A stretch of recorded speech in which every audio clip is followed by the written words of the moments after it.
डनकाशी news channel, सच है तो बोलेगा। मिर्जापुर में चुनावी घमासान का दौर चुनाव से पहले ही आ गया है। जी हां, रालोद और बीजेपी गठबंधन को लेकर मिर्जापुर में चर्चा जोरों पर चल रही है। बता दें कि मीडिया से बात करते हुए सपा प्रदेश अध्यक्ष नरेश उत्तम पटेल ने रालोद को लेकर बड़ा बयान दिया है।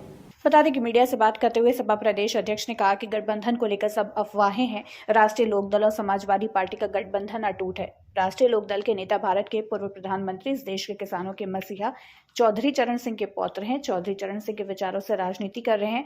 वहीं अखिलेश यादव, स्वर्गीय मुलायम सिंह यादव, सब लोग चौधरी चरण सिंह के विचारों पर राजनीति कर रहे हैं। हमारा उनका विचार मिलता है। हमें पूरा भरोसा है कि वो और हम सब मिलकर चुनाव लड़ेंगे। साथ ही कहा कि बीजेपी के पास तोड़ने फोड़ने के अलावा, अफवाह फैलाने के अलावा कुछ नहीं है। तोड़ो फोड़ो और राजनीति करो, ये बीजेपी का चरित्र है। ये बताएं कि लोकसभा चुनाव आ रहा है, इस समय आपकी पार्टी अब धीरे धीरे करके प्रत्याशियों की भी घोषणा कर रही है। ऐसे में किन मुद्दों पे आप जाएंगे चुनाव? देखिए, अभी समाजवादी पार्टी 2024 के चुनाव के लिए 16 प्रत्याशियों की घोषणा किया है। 2 प्रत्याशियों को लोकसभा प्रभारी बनाया है, जैसे मुझे लोकसभा प्रभारी मिर्जापुर का बनाया है। तो जैसे चुनाव की घोषणा होगी उसी तरीके से पूरे प्रदेश के सभी प्रत्याशियों की भी घोषणा हो जाएगी। किन मुद्दों पे आप जा रहे हैं? क्या हमारा मुख्य मुद्दा है बेरोजगारी।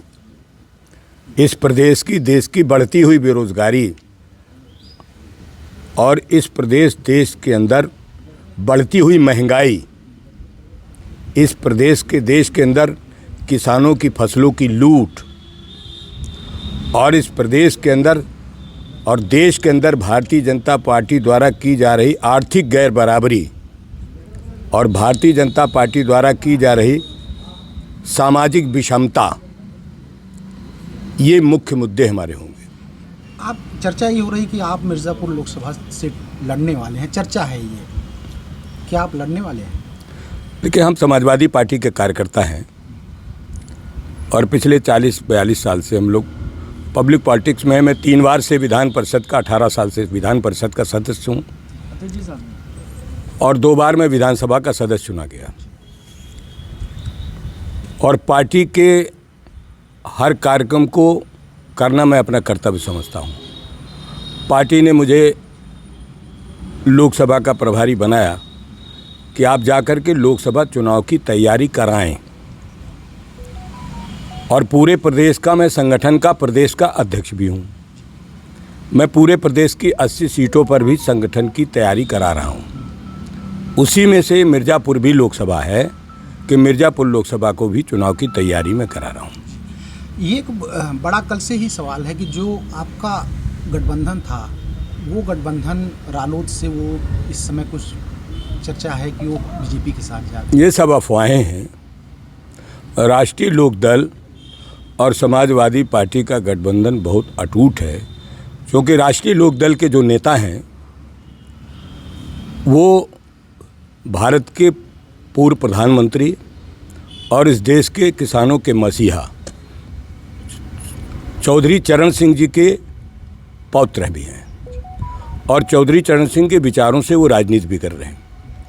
हम लोग भी, माननीय अखिलेश यादव जी, स्वर्गीय मुलायम सिंह यादव जी, सब लोग चौधरी चरण सिंह के विचारों पर राजनीति कर रहे हैं। हमारा उनका विचार मिलता है, इसलिए हमें पूरा भरोसा है कि उन और हम सब मिलकर चुनाव लड़ेंगे।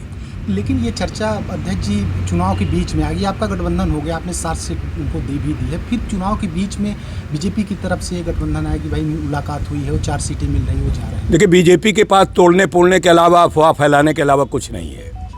झूठ बोलने के अलावा भारतीय जनता पार्टी कुछ नहीं है। तोड़ो फोड़ो राजनीति करो, ये भारतीय जनता पार्टी का चरित्र है। भारतीय जनता पार्टी का जो आधार है वो बहुत खोखला है। ये इसी तरीके से कभी किसी को तोड़ के, कभी किसी को तोड़ करके काम करते हैं। और ये जो राष्ट्रीय लोकदल के गठबंधन के बारे में अफवाह फैला रहे हैं, ये एकदम निर्मूल है। पूर्वांचल की खबरों से जुड़े रहने के लिए आज ही सब्सक्राइब करें हमारा YouTube चैनल डनकाशी और हाँ, लेटेस्ट अपडेट्स के लिए बेल आइकन को प्रेस करना ना भूलें। और आपके पास है कोई जानकारी या है कोई सूचना तो हमारे दिए गए नंबर पर आप हमसे संपर्क कर सकते हैं।